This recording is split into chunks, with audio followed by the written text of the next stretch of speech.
Terima kasih untuk hari ini. Hari ini kita pertemuan keempat ya, mata kuliah algoritma pemrograman. Mudah-mudahan kalian semuanya sehat semuanya dan baik semuanya. Alhamdulillah. Materinya adalah percabangan dan perulangan. Jadi percabangan dan perulangan. Di pemrograman kita akan belajar tentang percabangan perulangan. Ini adalah materi dasar yang harus kalian ketahui dan harus kalian pahami. Oke, jadi tujuan pembelajarannya adalah yang pertama memahami konsep. Ya. Jadi kalian nanti akan belajar konsep tentang percabangan dan konsep tentang perulangan.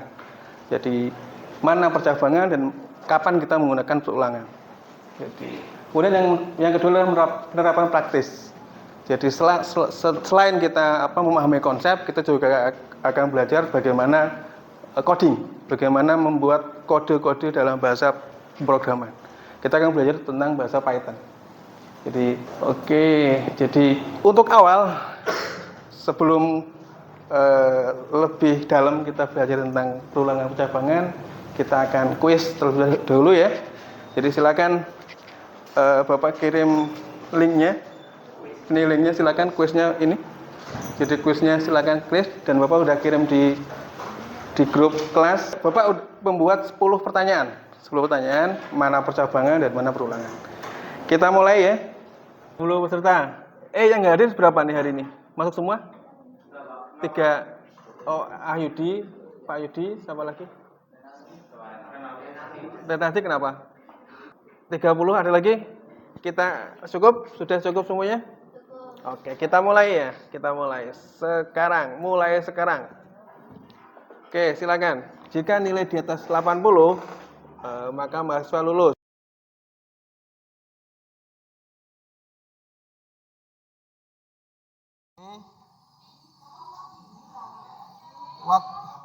Waktu kita 10 detik. Karena ini kan cuma percabangan dan perulangan. Jadi cuma 2 ini ya. Waktu kita 10 detik. Coba. Berikutnya. Mengucapkan salam 5 kali. Termasuk percabangan atau perulangan.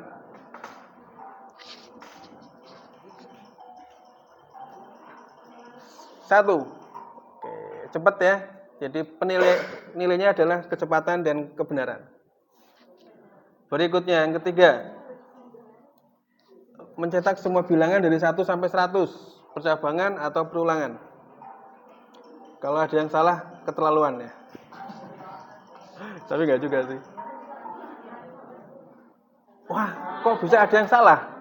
Ada yang salah ya? Tuh. Ada yang percabangan, salah. Wah, jawaban masih banyak yang enggak paham. Berikutnya. Jika hari hujan membawa payung, dia termasuk percabangan atau perulangan?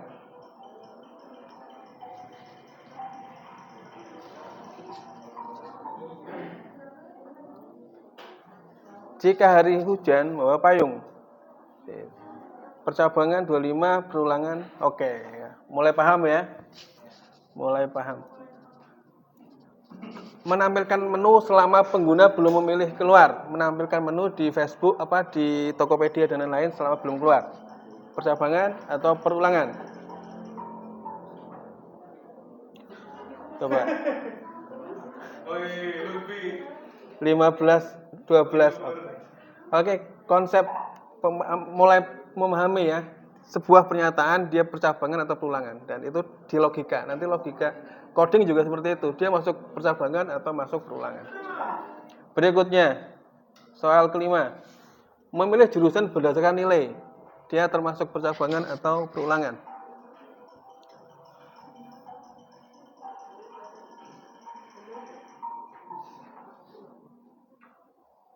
Masih ada yang salah? Gimana? Fokus? Sudah semuanya fokus? Fokus. Percabangan, perulangan. Oke. Memilih jurusan berarti kan percabangan, perulangan. Perulangan itu yang berulang ya. Percabangan itu bercabang. Ada alternatif. Nomor 6. Mengecek setiap item dalam daftar belanjaan. Itu percabangan atau perulangan?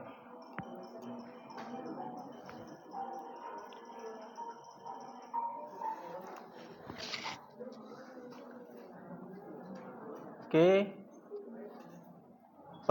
mengecek setiap menu dalam oke. Berikutnya, jika username dan password benar, login berhasil. Apakah percabangan atau perulangan?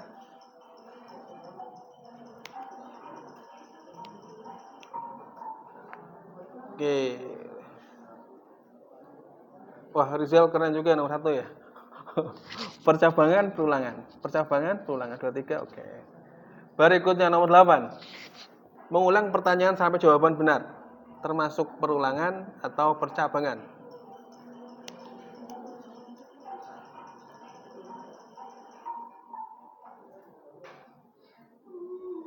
Rizal. Wah, Rizal menguasai ini. Perulangan. Oke.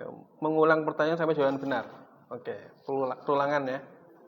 Berikutnya, memilih ukuran baju berdasarkan tinggi badan. Memilih ukuran baju berdasarkan tinggi badan, termasuk percabangan atau perulangan. Oke. Wah. Oke, akhir sesi ya ternyata ya. Oke, akhir sesi pemenangnya siapa? Pemenangnya adalah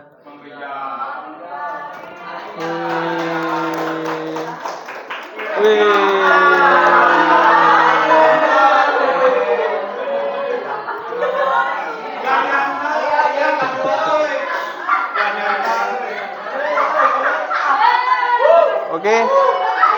Ya. Oke. Artinya kuis tadi apa ya?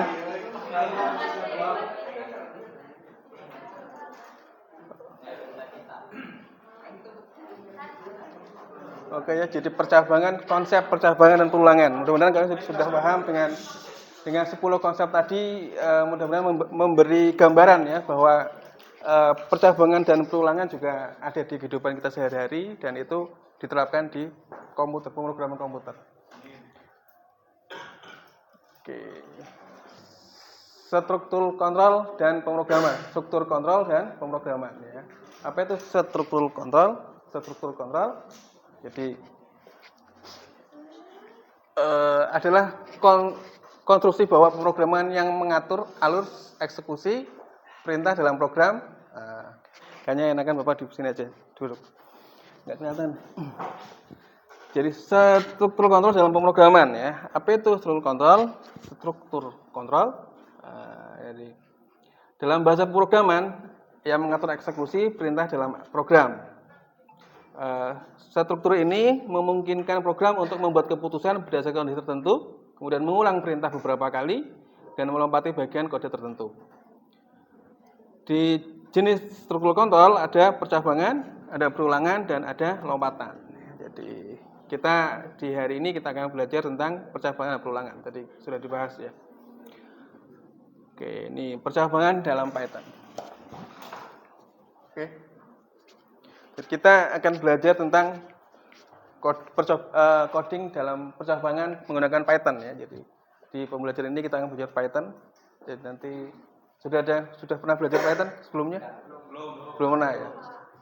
Dosen yang lain juga belum ya. Jadi nanti kita akan belajar Python dan mungkin ke depan kita akan banyak belajar Python di akhir semester. Pertama adalah if ya. If sintaknya adalah ini kondisi, kemudian blok kode maju ke depan, blok kodenya maju ke depan. Contohnya adalah seperti ini. Hujan, true ya. Jika hujan maka dia akan bawa payung. Ini contohnya ini ya. Di Python blok kodenya maju ke depan. Jadi kalau dia printnya sama dengan if hujan maka dia akan error. Kemudian yang kedua adalah if else. Sintak dasarnya adalah if kondisi, kemudian blok kode jika benar, jika salah maka dia di bawahnya. Tidak ada dalam kurung. Contohnya adalah seperti ini. Umur 20. Jika umur lebih besar dari 17, maka boleh membuat SIM. Jika belum, maka belum boleh membuat SIM. Ini adalah contoh struktur percabangan dalam Python. Ya. Secara konsep, secara logika sama, semua pemrograman ya, semua bahasa pemrograman, bisa PHP, bisa Oracle, bisa bisa apa? Bahasa C sama. Cuman ininya aja apa? Tulisannya berbeda.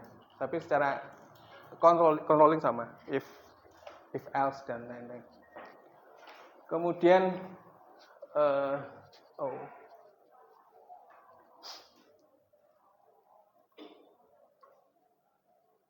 Oke, percabangan lanjutannya. Jadi ada if, pertama tadi if, kemudian yang kedua adalah if else, selanjutnya adalah if, elif dan else. Jadi ada tiga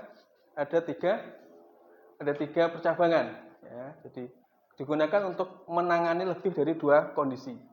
Jadi jika nilai 8, jika ada grade A, grade B, grade C, grade D dan seterusnya, dia pakai if, elif dan else.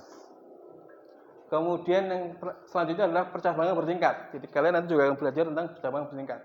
Ini bukan hanya di Python saja, tapi di semua pemrogram juga akan menjumpai percabangan di dalam percabangan. Jadi nested if ya, percabangan bertingkat ya. Jadi percabangan di dalam percabangan. Jadi ini if member. Nah, di dalam jika true dia ada if lagi. If belanja 500.000 maka diskon 15%. Ini else-nya, ini adalah else if member. Percabangan di dalam percabangan. Kemudian selanjutnya adalah studi kasus percabangan. Contohnya adalah sistem penilaian. Sistem penilaian. Yang kedua sistem diskon. Ini codingnya ya. Jika ini inputkan nilai, masukkan nilai ya. Jika nilai Anda 80, maka dia grade-nya A, keterangan sangat baik. Jika nilai 70, grade-nya B, keterangan baik. Jika nilai 60, lebih besar 60, grade C cukup, dan seterusnya. Nah, ini adalah studi kasus untuk percabangan. Tadi kita sudah banyak mencoba di quiz tadi ya. Jadi artinya kapan kita menggunakan percabangan dan kapan kita menggunakan looping. Di diskon juga sama seperti itu ya. Di sistem diskon juga bisa kita gunakan sebagai studi kasus dalam proses percabangan. Nanti kita akan praktek ya.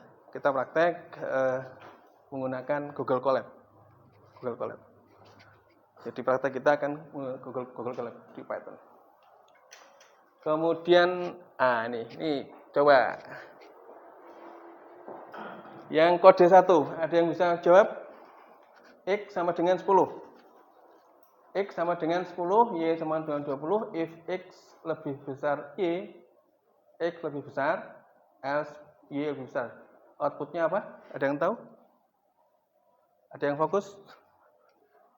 Coba. Kode ini outputnya apa? X 10, Y 20.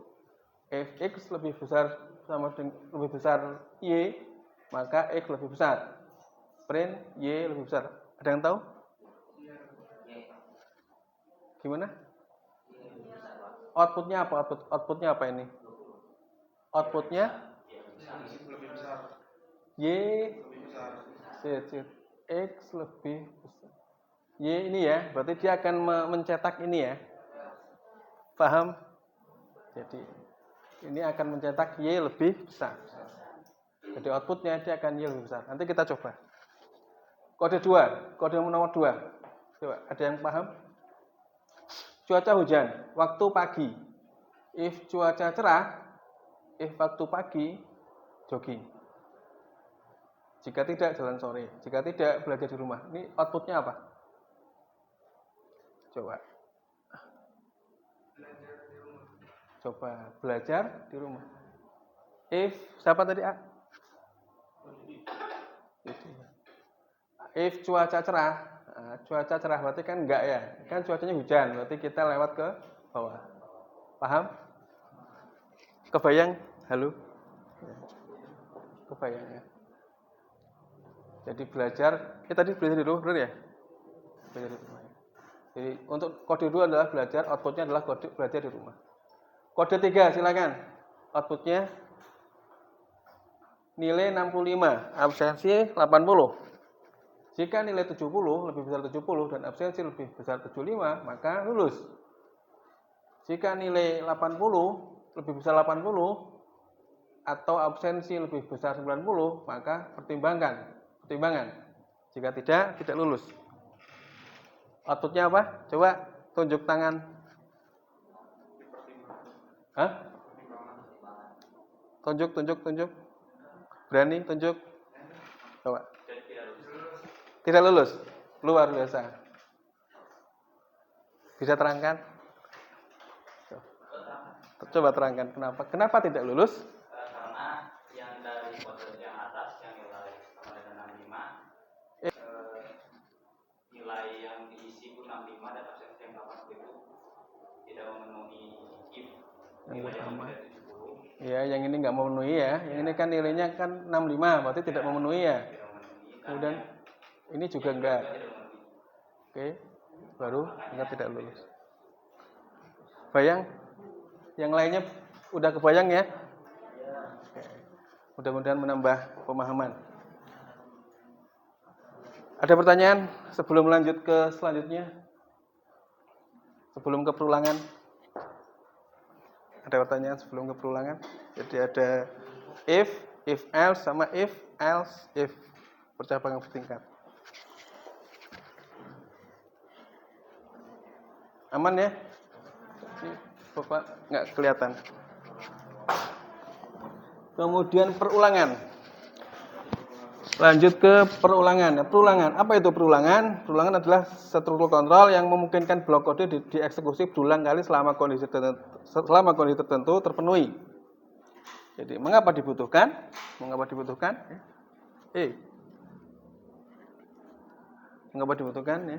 Menghindari pengulangan penulisan kode ya. Jadi biar skrip itu lebih simpel. Jadi kalau misalnya kita mau ngeprint 100 kali, ketika menggunakan perulangan cukup satu skrip bisa ngeprint 100 kali. Jadi jangan sampai kita menulis 100 kali itu. Kemudian memproses data dalam jumlah banyak. Ya, memproses data dalam jumlah banyak. Bisa ribuan, bisa puluhan ribu, bisa ratusan ribu, jutaan juga bisa. Jadi kita bisa menulis data, memproses data dengan satu skrip dalam dalam data yang banyak. Kemudian mengotomatisasi tugas berulang, membuat program lebih efisien dan ringkas. Itu mengapa dibutuhkan ya. Oke, ini contoh kehidupan di perulangan adalah ambil sikat gigi dan pasta gigi berulang kali ya, setiap hari. Kemudian basahi sikat gigi, oleskan pasta gigi. Menyikat gigi setiap hari sebagai proses perulangan. Oleskan pasta gigi, sikat semua permukaan gigi, kemudian bersihkan. Proses ini diulang setiap pagi dan malam hari. Ini adalah contoh perulangan. Contoh dalam kehidupan nyata ya, analogi kehidupan. Kemudian struktur perulangan ya. Ada for ya. Kita akan mengenal struktur pengulangan. Ada for dan ada while. Ada for dan while. Ya, for sintaksnya seperti ini. Ini contoh kodenya adalah seperti ini. Nggak kelihatan ya. Nanti kita coba ya. Bapak share ya di itu nanti. Oke, ini contoh for yang menyata ya. Mengabsen mahasiswa dari kelas. Ya.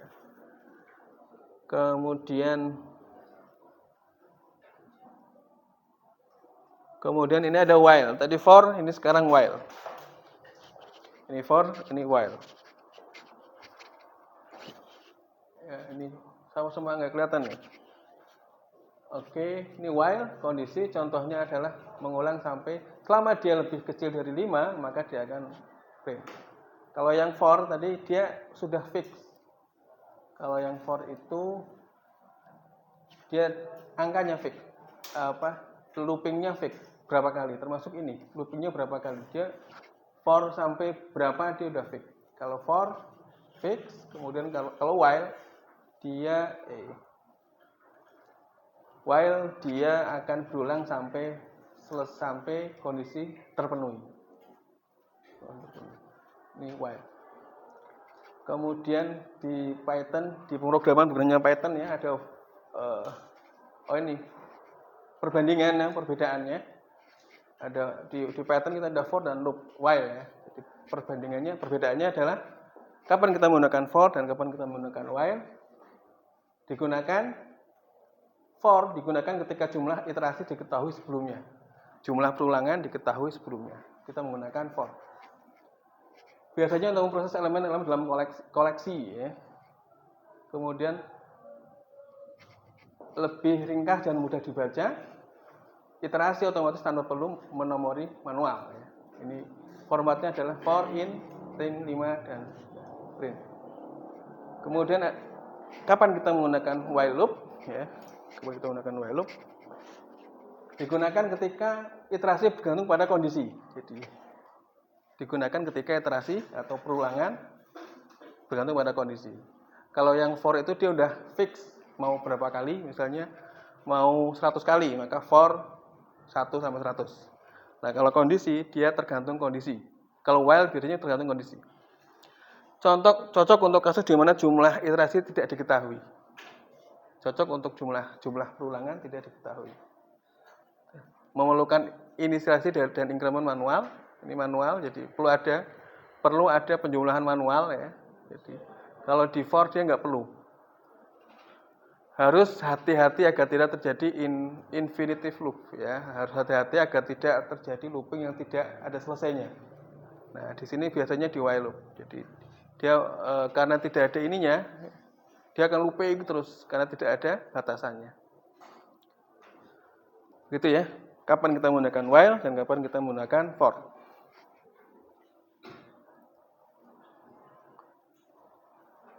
Oke, ini studi kasus ulangan menghitung huruf vokal.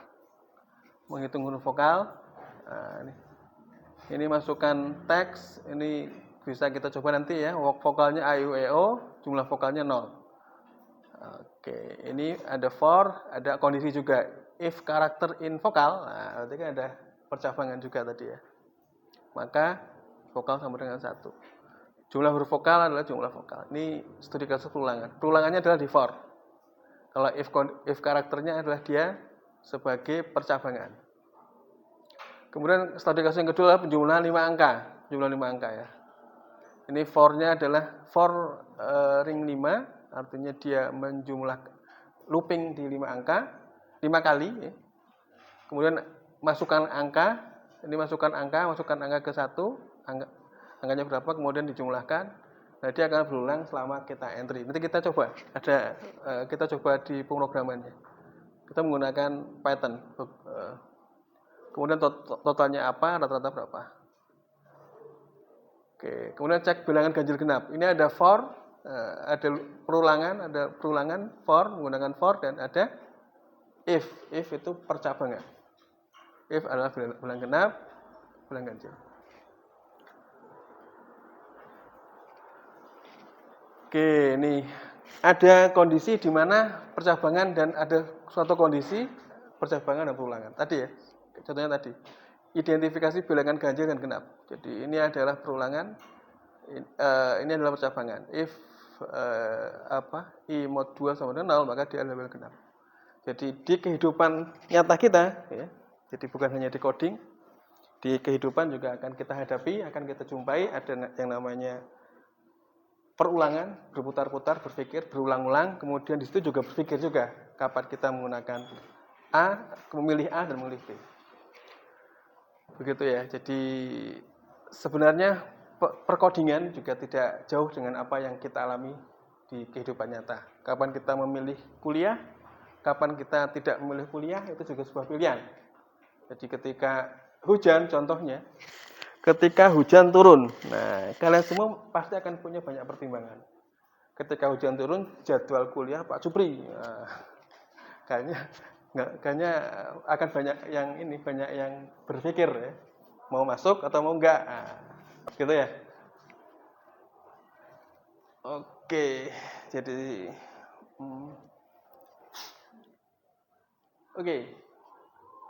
Oke, untuk tugas praktiknya ini nanti tugas ya. Bapak akan tunjukkan coding menggunakan bahasa Python. Bahasa Python 347.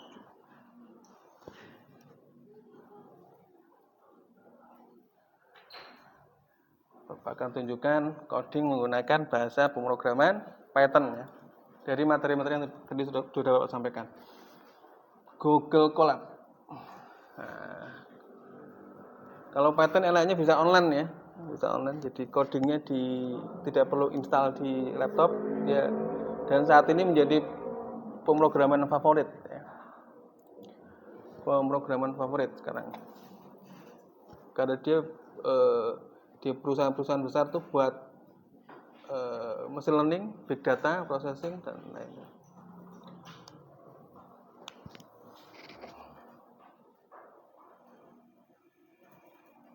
Oke, ini sintaks dasar struktur if ya.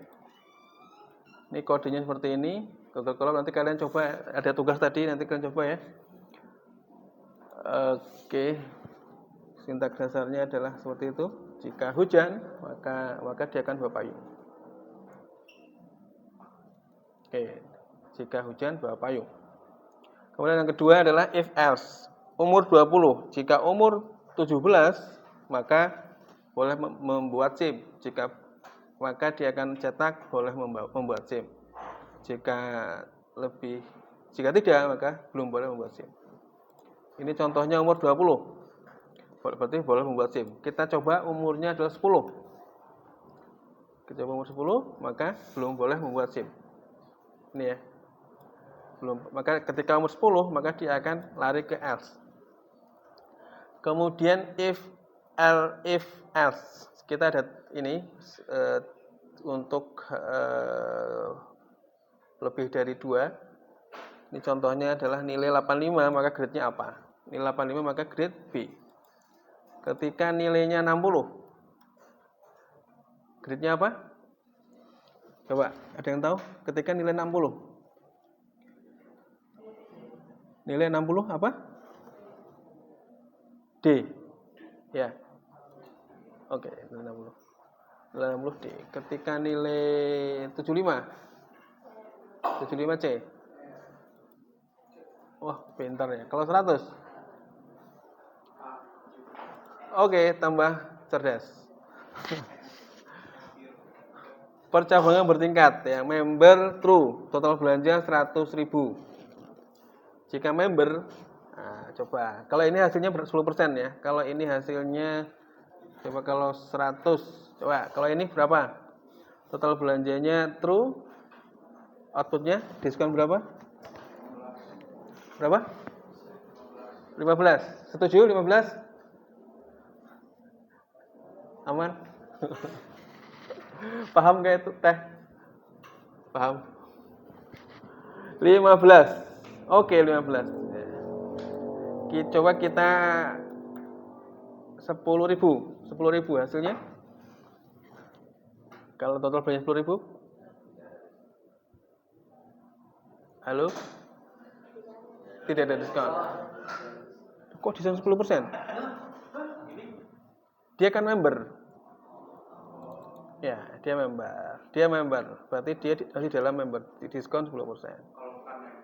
Kalau false.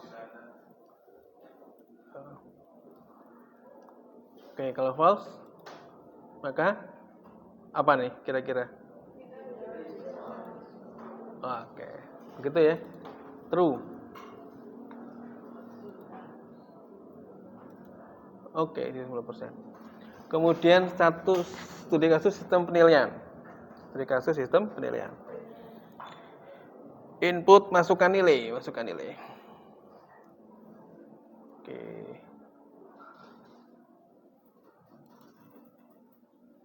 Masukkan nilai 10. Oh, 80. 80 maka dia grade A sangat baik. Oke, ini sama ya kayak tadi. Kemudian total belanja diskon, oke, ini sama kayak tadi. Nah, ini perulangan menghitung huruf vokal. Masukkan teks. Subang. Ketik Subang jumlah vokalnya berapa? 2 ya. Oke, jumlah huruf vokal sama dengan 2. Gitu. Ini ada for untuk loop. Ini menghitung teks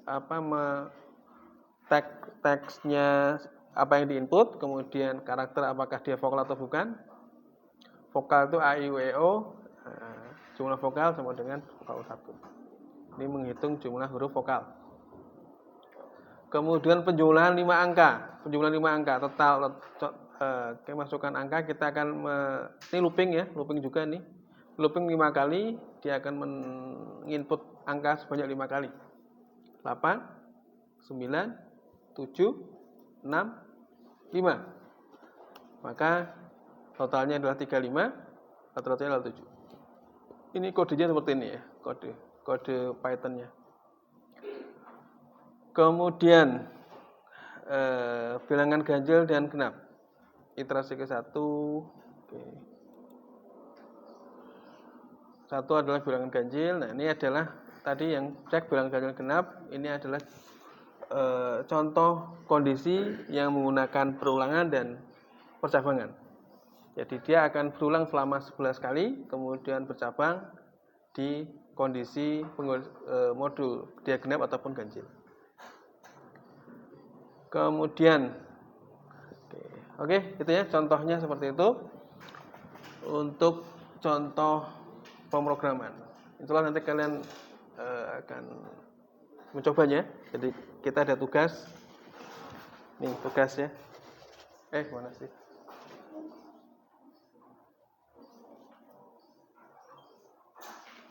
Nah ini, tugasnya ini ya. Tugasnya nggak kelihatan, Bapak baca di sini ya. Tugasnya praktek mandiri, kalian semuanya dicoba untuk belajar dan tentunya nilai ya. Pertama, sebutkan masing-masing 3 contoh percabangan dan perulangan dalam kehidupan sehari-hari atau dalam aplikasi nyata. Kemudian yang kedua, program faktorial. Buat program untuk menghitung faktorial sebuah angka yang diinput oleh pengguna. Ya. Contohnya sudah ada, silakan dicoba. Kemudian mesin antrian, buat program simulasi mesin antrian, pelayanan dengan menu ambil nomor antrian, kemudian panggil antrian berikutnya, kemudian lihat antrian saat ini dan keluar program. Menu seperti itu menggunakan Python. Oke, kemudian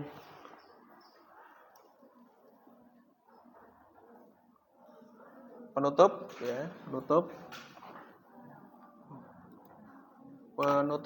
percabangan dan perulangan kecil banget ya, nggak kelihatan. Percabangan ya, intinya adalah logika pilihan ya. Percabangan logika pilihan. Struktur percabangan memungkinkan program membuat keputusan berdasarkan kondisi yang diberikan. Seperti manusia yang menentukan pilihan. Jadi percabangan adalah logika pilihan. Masing-masing kita mungkin akan berbeda cara berpikirnya. Kemudian yang kedua adalah perulangan, proses berulang. Perulangan memungkinkan program melakukan tugas berulang kali tanpa menulis kode yang sama. Ini akan meningkatkan efisiensi dan keterbacaan. Oke, terima kasih untuk pertemuan hari ini. Mudah-mudahan pertemuan hari ini kalian paham dan menjadi langkah awal untuk menjadi programmer yang handal. Dengan mempunyai skill yang bagus, kalian semuanya akan sukses di kemudian hari. Dari Bapak, mohon maaf jika ada kalimat yang salah. Assalamualaikum warahmatullahi wabarakatuh.